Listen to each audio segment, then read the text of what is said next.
Are you getting bored with your own photography and looking for some inspiration to kick things up a notch? I'm here to help you on today's episode of Ask David Bergman. Hey there everyone, welcome back. Here I am, as always, answering your photography questions. You've got questions? Well, I've got answers. You just go to askdavidbergman.com and submit your photo question right there on the site. If it's one that I think is going to help a lot of photographers, then I'm going to do my best to answer it right here on the show. Also, just a friendly reminder that my Shoot from the Pit live concert photography workshops are up and running again.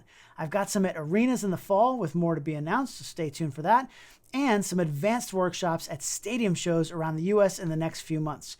Just go to shootfromthepit.com to get more information and sign up for the email list so you'll be the first to know when new workshop dates and cities are announced. Cool? Cool. All right, let's get to today's question. It's sent in from Jackie G, and Jackie wants to know, I used to love taking pictures all the time, but recently have become bored with it. Does that happen to you? And what do you do to break out of an artistic funk? An artistic funk. I love that expression. Thanks, Jackie, for sending in that question. And this is really not an uncommon issue that creatives of all types really deal with. Now, whether you make your living in photography or it's just a hobby for you, sometimes we tend to fall into a bit of a rut. It definitely happens to me, and I know it happens to a lot of other photographers. These days, I shoot a lot of concerts. I'm often out on tour with the same artist or band over and over again. Now, I absolutely love doing it and wouldn't trade that for anything in the world, but creatively speaking, it's way too easy to rely on the same techniques each night. Now, thankfully, my clients are usually happy with my work, but my images start to look the same, and I don't ever want to get too complacent. So what I try to do each night is challenge myself to make at least one unique photo that I haven't done before. Sometimes I succeed and sometimes I don't, but it forces me to look at the show from a different perspective and not rest on my laurels. And when I do make something new, it's super exciting and it inspires me to try again the next night. Now, Jackie, your question really got me thinking about this, and I believe photographers of all types need to shake things up from time to time. So what I've done is I've come up with my top 3 things that you can do to break out of your photographic comfort zone. Number 1, look at other photographers' work. Now, this is really a great one because it's relatively quick and simple to do. Now, of course, there are billions of images online, but what you should do is search out for the best of the best.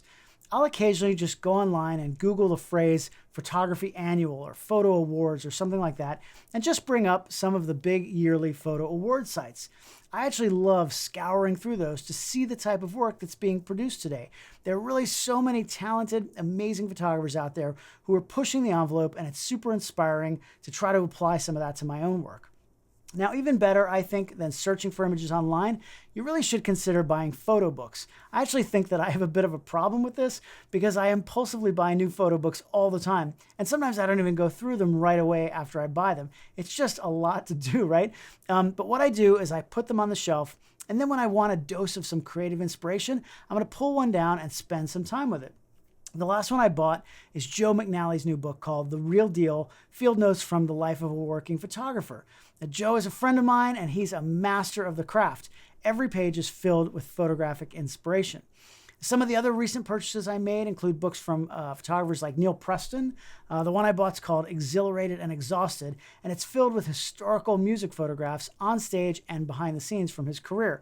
I also picked up a book from Dan Winters called America, Icons and Ingenuity, and it's a combination of beautifully composed celebrity portraits that Dan is really known for and some of his really unique abstract artwork.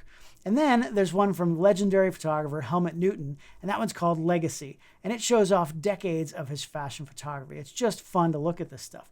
Now, specifically how books like this might inspire you, it's really different for everyone. The Neil Preston book might obviously give me some concert ideas on how to approach my own work just a little bit differently. While the Helmut Newton book, for example, is not really the type of work that I do very often, but that actually leads me to my next tip for photographic inspiration. Number 2, try a new genre. This is really one of the best ways, in my opinion, to break out of your photographic comfort zone. Let's say you're a sports photographer, for example. It's all you shoot, your bread and butter, and you do it really, really well. But like I talked about with my concert work, it's really easy to start making the same type of images over and over. So maybe on your free time, or if you actually have any free time, just try doing some fashion photography. Bring out the lights, grab a friend, and make some cool portraits. Without the pressure of working for a client, you're free to experiment. You can try things that might not work otherwise. Put lights in weird places that you never thought about. Use hard light, soft light, modifiers, no modifiers, bare bulb. It doesn't really matter. Just play, right? Or if you don't have anyone to photograph in that scenario, go ahead and make self-portraits.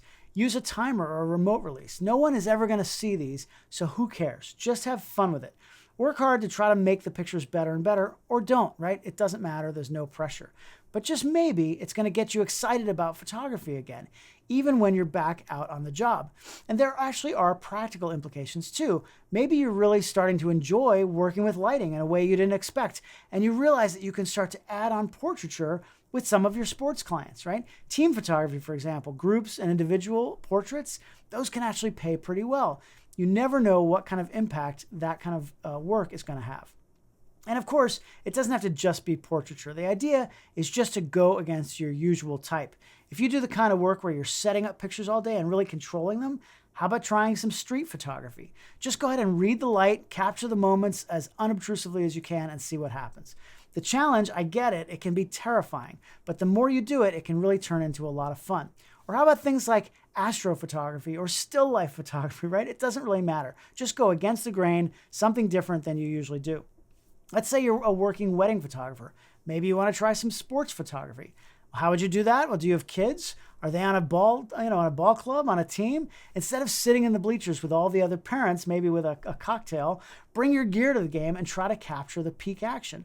Of course, you might find yourself needing some longer lenses than what you normally use for a wedding, but that actually leads me to number 3, use different gear and techniques. Now this one, I get it, it's a little bit more of a commitment, but it's a great way to inspire yourself. Like I said, if you want to try some sports photography, you'll likely want to use much longer lenses than you probably have. I get that those can be crazy expensive, especially if you're not using them very often. So maybe you could rent something, right? It's very easy to rent gear now. Adorama Rentals is a great place to go for that.